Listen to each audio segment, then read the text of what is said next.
Hello and welcome to day 4. So the past 3 days we've been learning about some vocab, the key features, and the general behavior of the sine and cosine graphs.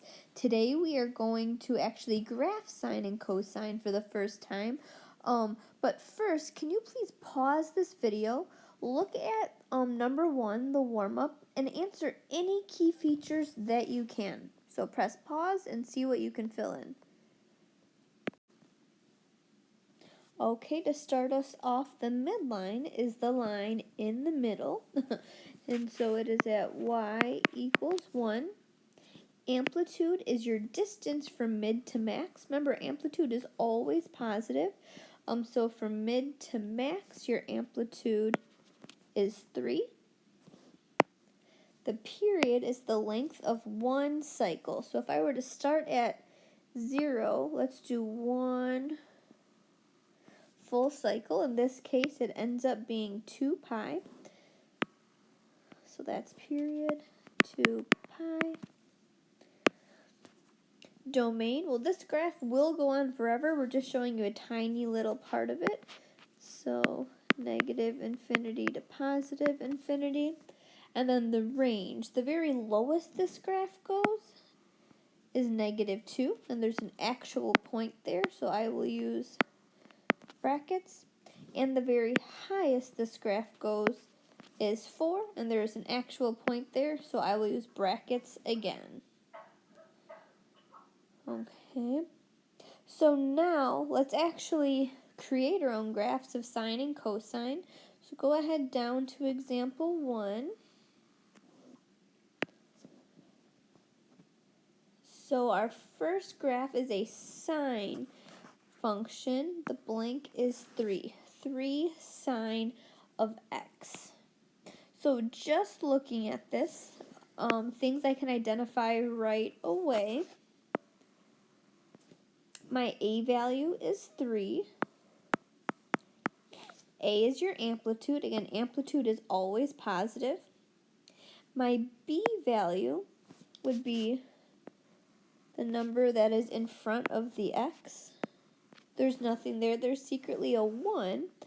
So my b value is 1. So to find the period, I know period is 2 pi over b, which will reduce to 2 pi. Okay, so now we're going to get our points to actually plot this on the graph now that I know the amplitude and the period. For every single sine and cosine graph, we're going to think of our unit circle, and we're going to create a table using the quadrantals all the way around the unit circle. So 0, pi over 2, pi, 3 pi over 2, and 2 pi. And I'm making a horizontal table just because it's going to make this unit just be a little bit easier. But every single time for every single problem, these are the exact starting points, the critical values that we will use. So now if I think back to how we graphed everything in transformations, anything that was in my x box, I would apply to the x coordinates. So I see there's a 1 in there, so I would do times 1. Oh, well, I can multiply by 1, 0, pi over 2, pi, 3 pi over 2, and 2 pi. What I just found is every x coordinate that I will include, basically all my tick marks on my x-axis. So let's go to my x-axis. 5 tick marks. 0, 1, 2. Oops. So reading directly from the table, my first point was 0. Pi over 2. Pi. 3 pi over 2. And 2 pi. Okay. So now my midline is going to be at 0. Whoops. The reason I know that my midline will be at 0 is if I look back at the equation, there's no number added at the end, so I can pretend it's like a plus 0. Since this is a sine graph, I know every single sine graph will start at the midline. And since this is a positive sine graph, I will go up for my second point. We're going to follow that same exact pattern, but how high or low to actually go when I graph, that's our amplitude. So since my amplitude is 3 from my midline, if I go up 3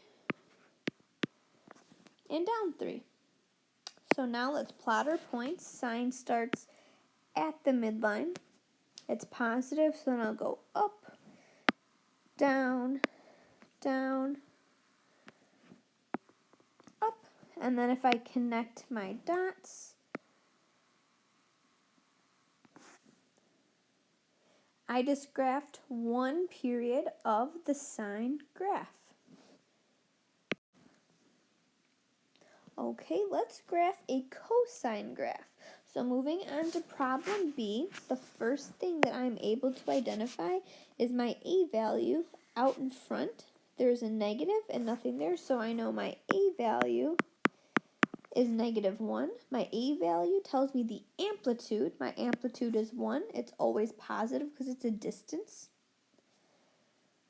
My period, I will use the B value. So my B value is in my x box, so my B is 1/2. So to figure out the period, 2 pi over B.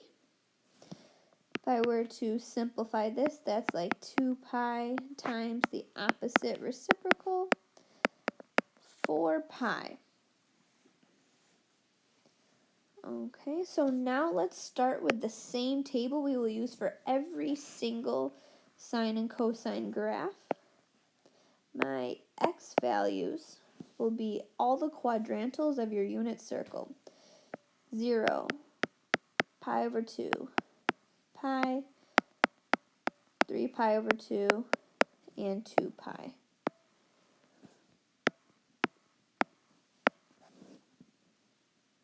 Okay, and now to apply the transformations that are in our x box. So whatever is in the x box, those are the only changes that I will be making to our table.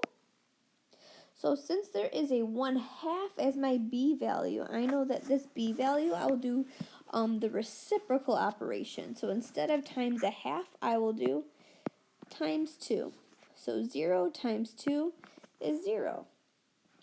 2 times pi over 2 is 2 pi over 2. 2 times pi is 2 pi. 2 times 3 pi over 2, 6 pi over 2. 2 times 2 pi, 4 pi. My hint is even though some of these fractions you can reduce, don't reduce them until the very end. Future problems, it'll make your life a lot easier. So now let's go back. If I reduce, I can write as pi and 3 pi. And what you have written here for your answer, it should always make sense. It should always count in the same increments. So if I look at this, if I'm counting 0, 1 pi, 2 pi, 3 pi, 4 pi, like that makes sense. I'm counting by pi. So let's copy and paste all 5 of those onto our graph.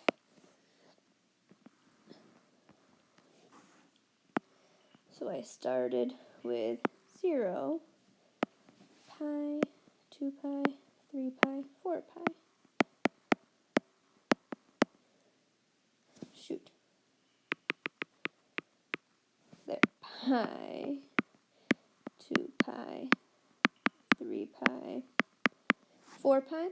And one way you can check to see, did I even do this table correctly? If you look at what you answered for your period will match the period on the graph. And I can do the same thing back with number 1 up here.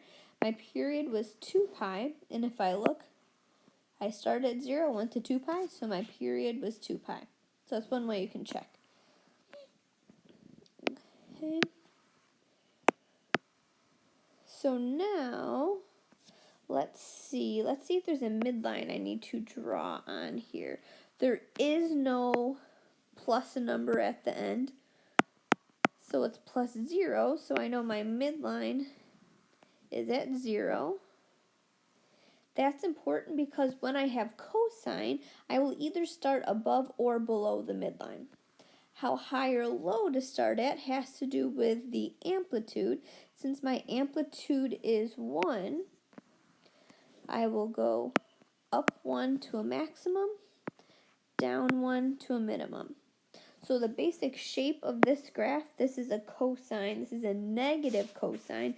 So my first point will be at a minimum, and it'll make a shape like that. So 1, 2, 3, 4, 5, those are my points. So let's transfer to our graph. I will start at a minimum because it's a negative cosine. Negative cosine, start at minimum. So minimum, up, up, down, down.